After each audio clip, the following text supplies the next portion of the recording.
मैं हूँ doctor Hafsa Haider, homeo physician. और आज का जो हमारा टॉपिक है वो है टीबी यानी ट्यूबरक्लोसिस। ट्यूबरक्लोसिस जो होता है वो एक बैक्टीरियल डिजीज होती है और इसका नाम है माइक्रो ट्यूबरक्लोनम। टीबी का सबसे की सिम्टम जो है वजन का घटना है। क्रोनिक वजन घटना भी इसको कहते हैं।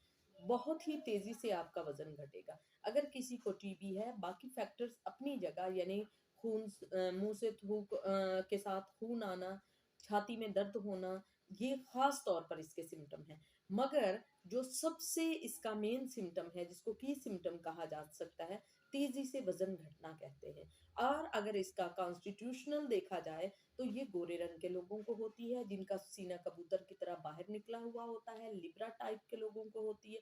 गोरा रंग हो, लंबा कद हो और सीने की बाहर हुक जो होता है उसका बाहर की तरफ निकला हुआ हो। ये गोरे रंग के लोगों को होता है। सांवले रंग के यानी हबशी लोगों को थोड़ा कम होता है। इस वजह से कि उनके जो फेफड़े होते हैं बहुत मजबूत होते हैं, और जो गोरे रंग के लोग होते हैं उनके लंग्स जो होते हैं वो बहुत ज्यादा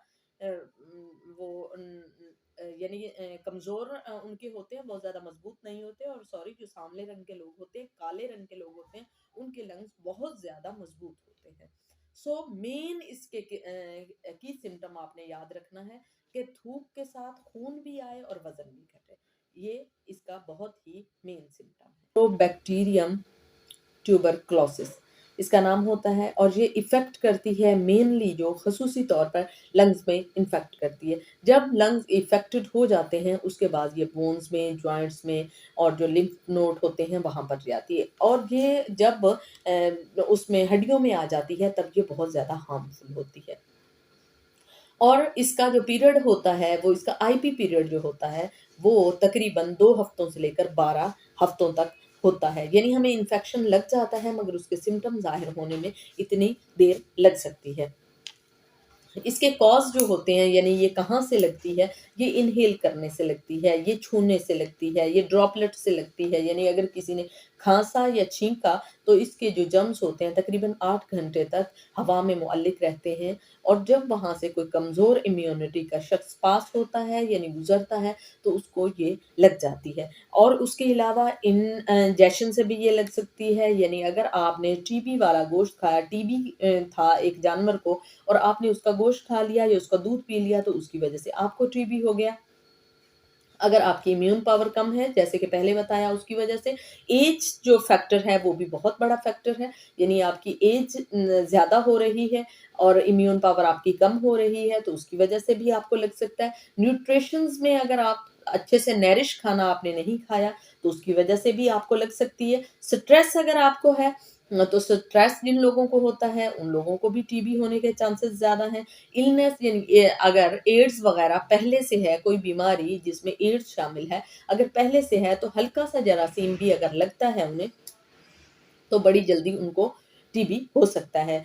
एड्स के पेशेंट जो होते हैं वो बड़ी जल्दी, वो पहले से ही कमज़ोर इम्यूनिटी के लोग होते हैं, और अगर उन्हें टीबी का कोई जर्म लगता है तो बड़ी जल्दी से उन पर असरअंदाज होता है। पॉवर्टी पॉवर्टी बहुत बड़ा एक रिस्क फैक्टर है कि गरीबी और टीबी साथ-साथ चलते हैं। वो क्योंकि जिन लोगों के पास ज़्यादा पैसे नहीं होते, वो सफाई को मेंटेन नहीं रख सकते, अच्छा खाना नहीं खा सकते, साफ-सुथरे नहीं रह सकते और अपना इलाज नहीं करवा सकते। तो इसकी वजह से उन लोगों को टीबी जो है हमेशा साथ-साथ रहता है। ड्रग रेजिस्टेंस एक बहुत बड़ी इसकी वजह है टीबी की। वो क्या है कि जैसे कि हमारे पास एक मेडिसिन है जिसका नाम ट्यूबरकुलोनम है। अगर 1 एम या 200 हम देते हैं तो उससे इसका इलाज किया जाता है और बहुत जल्दी, यानी 2 महीने के अंदर-अंदर पेशेंट इससे ठीक होने लग जाता है। जैसे ही पेशेंट ठीक होता है तो अपनी मेडिसिन को स्किप कर देता है, या अगर एलो में भी वो इलाज करवा रहा है तो ठीक हो जाता है 2-4 महीने में। उसके बाद वो अपना मेडिसिन जो है वो स्किप कर देता है। अब उसमें से अगर 60% जो है जरासीम खत्म हो गए हैं, बाकी 40% के 10% अलाइव हैं।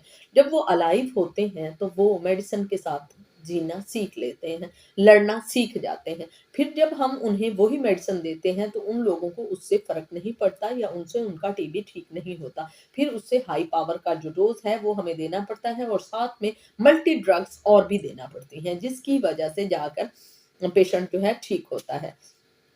सो ये एक ऐसा मर्ज़ है जिसका इलाज लगातार होना चाहिए, सफाई को मेंटेन रखना चाहिए, हाइजीन को मेंटेन रखना चाहिए, डाइट अच्छे से रखना चाहिए और जो आपको डॉक्टर ने रिकमेंड किया है कि आप इतने अरसा तक इसको दवाई को इस्तेमाल करें, तो आपको करना चाहिए क्योंकि इसका प्रोलॉन्ग पीरियड होता है, लंबे अरसे तक इसकी मेडिसिन चलती है, जैसे कि लेप्रोसी की चलती है, एक्ज़िमा वगैरह की चलती है। तो हमें इसका ख़्याल रखना चाहिए और सब्र का दामन हाथ से नहीं छोड़ना चाहिए, तो हम बिल्कुल टीबी जो है उसको शिकस्त दे सकते हैं।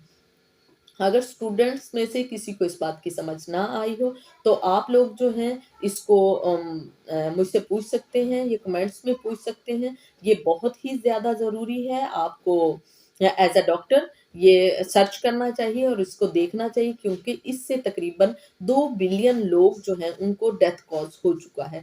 और भी बहुत सारे लोग जो हैं जो टीबी है उसमें रह रहे हैं, तो हम लोगों को इसके लिए हिफ़ाज़त करनी चाहिए और वैसे अगर देखा जाए तो इसकी वैक्सीन जो है वो बीसीजी है यानी इसका बैचलर जिसने इसको इजाद किया था यानी टीबी की दवाई बनाई थी, उसके नाम से इसकी वैक्सीन भी है, वो भी लगवाई जा सकती है।